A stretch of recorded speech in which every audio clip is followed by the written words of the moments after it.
নমস্কার বন্ধুরা, কেমন আছো তোমরা সবাই? আশা করি সবাই খুবই ভালো আছো এবং সুস্থ আছো।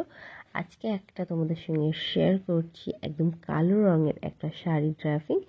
আর এই স্টাইলটা কিন্তু আমি অনলি ফর সরস্বতী পুজোর জন্য তোমাদের জন্য দেখিয়েছি। যারা সরস্বতী পুজোতে কালো শাড়ি পরতে চাইছো তো তোমরা এই স্টাইলটা পরতে পারো, খুবই সুন্দর লাগবে। তো দেখো, প্রথমে শাড়িটাকে আমি ওপেন করে নিয়েছি, তারপরে কিন্তু এখানে ডান হাতের নিচে তারপরে বাঁ হাতের নিচে পেটিকোটের ভিতরে খুব ভালো করে টাক করার পরে তারপরে কিন্তু আমরা মিডলে এক্সট্রা কাপড়টা ভালো করে টাক করে নিয়েছি, যাতে করে সামনের দিকের পেটটা আমাদের না ফোলা ফোলা উঁচু উঁচু লাগে। খুব টাইটভাবে টেনে সামনের দিকে আনবে, যেখানে প্রথমে টাক করেছিলে শাড়িটাকে সেখানে টাক করার পরে পিছন দিকে এক্সট্রা কাপড়গুলো খুব ভালো করে কিন্তু তোমরা পেটিকোটের মধ্যে দিয়ে নেবে। তারপর এখানে দেখো, শাড়িটাকে আমি ছোট ছোট করে ধরতে ধরতে একদম আঁচলে চলে যাব। তোমরা কিন্তু ডাইরেক্ট আঁচলটা ধরতে যেও না, সেক্ষেত্রে কিন্তু শাড়ি অনেক সময় উল্টে গিয়ে থাকে, পরে সমস্যা হতে পারে। অতএব তোমরা যদি এখনই ছোট ছোট করে ধরে আঁচলের দিকে চলে যাও, সেক্ষেত্রে কিন্তু খুব ভালো হয়।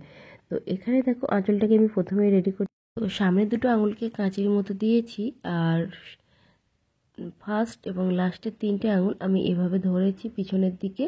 তাতে করে কি হয়, আমাদের আঁচলটা ধরতে সুবিধা হয়। আর আঁচলের ক্ষেত্রে একটা জিনিস সবসময় খেয়াল রাখবে, আঁচলের প্রথম প্লেটটা একটু বড় করবে, আর তারপর থেকে তারপরের প্লেটগুলো কিন্তু একটু ছোট ছোট হবে। তার কারণ হচ্ছে, যদি আমরা প্রথমের প্লেটটা বড় না করি, তলার দিকে যদি কোনো প্লেট আমাদের ছোট বা বড় হয়ে যায়, সেটা কিন্তু ভালো লাগে না। মানে আঁচলের উপরে যে ডিজাইন থাকে, যে পাড়টা থাকে, সবসময় চেষ্টা করবে এই পাড়ের তলায় যেন প্রত্যেকটা ভাঁজ থাকে, ভাঁজ যেন তলা থেকে বড় হয়ে বার না হয়ে আসে, সেক্ষেত্রে কিন্তু খারাপ লাগে। ওই জন্য তলার প্লেটগুলো একটু ছোট ছোট করে নেবে। তো এখানে দেখো, একটু একটু করে রেডি করছি, আর এভাবে আমি একটু হাত দিয়ে চেপে নিয়েছি। তার কারণ নতুন শাড়ি কিন্তু অনেক সময় এরকম ফোলা ফোলা থাকে, তো সেক্ষেত্রে যতটুকু তোমরা ধরছো ততটুকুই যদি একটু হাত দিয়ে চেপে নাও, তাহলে ফোলা ভাবটা চলে গেলে শাড়িটা সুন্দরভাবে সেট হয়ে যায়।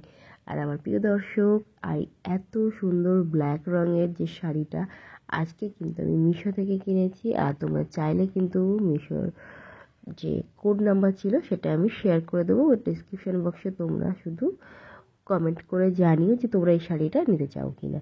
শাড়িটা কিন্তু আগেই বলে দিলাম, তার কারণ তোমরা অনেকেই আছো জিজ্ঞাসা করতে পারো শাড়িটা কোথা থেকে নিয়েছি। তো শাড়িটা কিন্তু আমি মিশো থেকে নিয়েছি। তো দেখো, এখানে খুব ভালো করে আঁচলটা আমি রেডি করে নিচ্ছি, আর একটু একটু করে চেপে নিচ্ছি। চাইলে তোমরা কিন্তু অতগুলো জায়গাতে সেফটি পিন আপ করে রাখতে পারো। তো তারপরে এখানে আমি কাঁধের উপর তুলে নিচ্ছি, যেভাবে আগে দেখালাম ওভাবেও তো রেডি করতে পারো, কিন্তু যারাভাবে না রেডি করতে পারো, ঠিক কাঁধের উপরে এখানে রেখে উপরের প্লেটে দেখো একটা হাত, নিচের প্লেটে একটা হাত, এইভাবে জিগজ্যাগভাবে এখানে কিন্তু আমরা ভাঁজগুলো ধরে নেব। এক্ষেত্রেও কিন্তু কোনো অসুবিধা হবে না। আর আমার প্রিয় দর্শক বন্ধুরা, তোমরা যারা আমাকে প্রথমবার দেখছো, তোমাদের কাছে একটাই অনুরোধ, অবশ্যই আমার চ্যানেলটিকে সাবস্ক্রাইব করে নাও। পাশে থাকা একটি ছোট্ট বেল বাটন আছে, ওটাকেও হিট করো এবং সাথে করে অল বাটনটা একবার অন রাখবে। তাহলে যখনই আমি সুন্দর সুন্দর শাড়ি ড্রাপিংয়ের ভিডিও আমার চ্যানেলে আপলোড দেবো, সবার প্রথমে নোটিফিকেশান কিন্তু তোমাদের ফোনে পৌঁছে যাবে। তো এখানে দেখো বন্ধুরা, আঁচলটা কিন্তু আমি রেডি করে নিয়েছি। পিছন দিকে একটু চেক করে নেবে যে কতটা বড় আঁচল তোমরা রাখতে চাইছো। আঁচলটা কিন্তু মেশ ছুঁয়ে থাকবে। আর তারপরে একটা ছোট্ট সেফটি পিন দিয়ে ব্লাউজের ভিতর থেকে শাড়িটাকে এখানে আমরা সিকিওর করে নেব। দেখতে পেলে ওখানে পিন আপ করে নিয়েছি। একদম তলার দিকে যে কাপড়টা ছিল সেটাকে টেনে পিছন দিকে এভাবে নিয়ে গিয়ে তোমরা একটু মেপে নেবে যে কতটা শাড়ি আমরা এখানে ছেড়ে রাখবো। দেখতে পেলে ঠিক অতটাকে ছেড়ে রেখে এখানে আমরা কুচিটা স্টার্ট করব।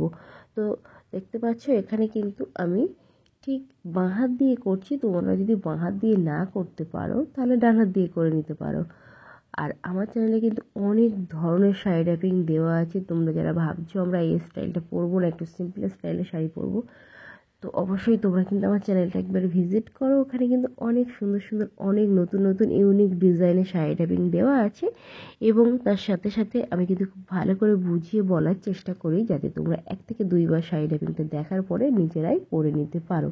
আর সামনে যেহেতু সরস্বতী পুজো এবং বিয়েবাড়ি চলছে, তো এই ডিজাইনটা সবথেকে বেশি ভালো লাগবে সরস্বতী পুজোর জন্যে, এবং একটা কালো শাড়ি দিয়ে, যে কারণে এই ডিজাইনটা আমি তোমাদের সঙ্গে শেয়ার করলাম।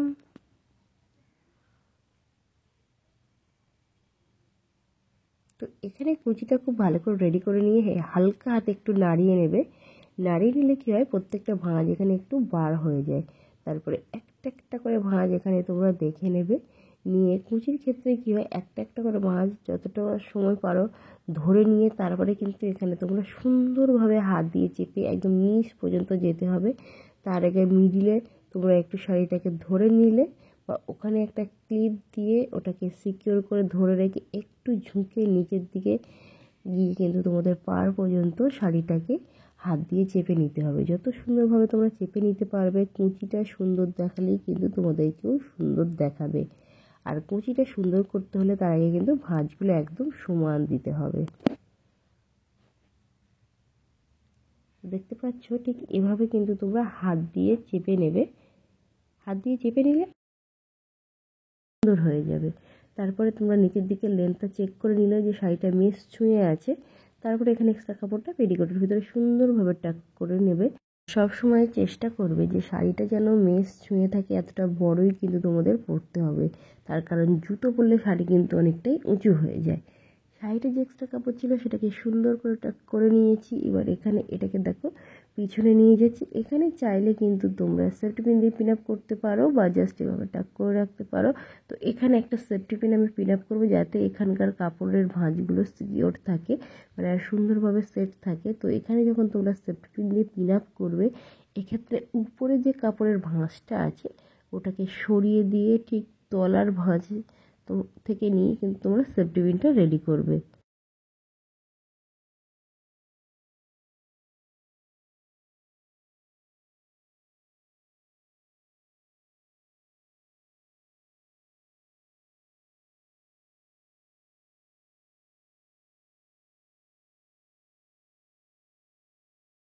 ওখানে ভাঁজগুলো তোমরা ঠিক করে নেওয়ার পরে অবশ্যই হাত দিয়ে তো চেপে নেবে, তাহলে ভাঁজগুলো ফোলা ভাবটা কমে যাবে। তারপরে আঁচলটাকে সামনে এনে আঁচল থেকে যে সেফটি পিনগুলো তোমরা পিন আপ করে রাখবে সেটাকে সরিয়ে নিয়ে ঠিক বাঁ হাতটা এভাবে উঁচু করে রাখবে, আর ডান হাত দিয়ে ছোটো ছোটো করে একটা একটা করে এখানে তোমরা ভাঁজ নেবে। ঠিক যেভাবে আমি ধরছি সরু সরু করে ভাঁজ নেবে। এদিকে ভাঁজগুলো যদি ঠিক না হয় তাও একবার ঠিক এখানে হাত দিয়ে ঠিক করে নেবে। তো দেখো এই আঁচলটা কিন্তু একটা ভাঁজের তলায় এখানে দেবো, চাইলে উঁচু বা নিচু কিন্তু তোমরা করে নিতে পারো। তারপরে এখানে একটা সেফটি পিন দিয়ে এটাকে সিকিওর করব, আর সেফটি পিনটা কিন্তু একটু ছোট দেখে এখানে পিন আপ করবে। তো দেখো তলার কাপড় সহ সমস্ত কাপড় নিয়েই কিন্তু এখানে আমি সেফটি পিনটা পিন আপ করে নিয়েছি। তো এবার একটা সুন্দর দেখে কোমর বন্ধনী পরে নেবে, আর পিছনের কাপড়টা কিন্তু অবশ্যই একসঙ্গে নিয়েই কোমর বন্ধনীটা লক করবে। আর প্রিয় দর্শক, আজকে শাড়ি ট্যাপিংটা তোমাদের কেমন লেগেছে অবশ্যই কমেন্ট করে জানাতে কিন্তু একদমই ভুলবে। আরও নতুন নতুন কী কী শাড়ি ট্যাপিং দেখতে চাইছো সরস্বতী পুজোতে অবশ্যই কিন্তু আমাকে কমেন্টস করতে থাকো। ভালো লাগলেও কমেন্টস করবে কিন্তু, এবং খারাপ লাগলে অবশ্যই কমেন্ট করে জানাবে। এবং যদি তোমরা বুঝতে না পারো শাড়ি ট্যাপিংটা, সেটার জন্যও কিন্তু আমাকে কমেন্ট করো। আমি কিন্তু পরের ভিডিওতে তোমাদেরকে বুঝিয়ে বলার চেষ্টা করব। আর ভিডিওটা অবশ্যই কিন্তু একটু শেয়ার করবে তোমাদের ফ্রেন্ডস অ্যান্ড ফ্যামিলির সাথে। তো আজকে টাটা, দেখা হচ্ছে নতুন ভিডিওতে।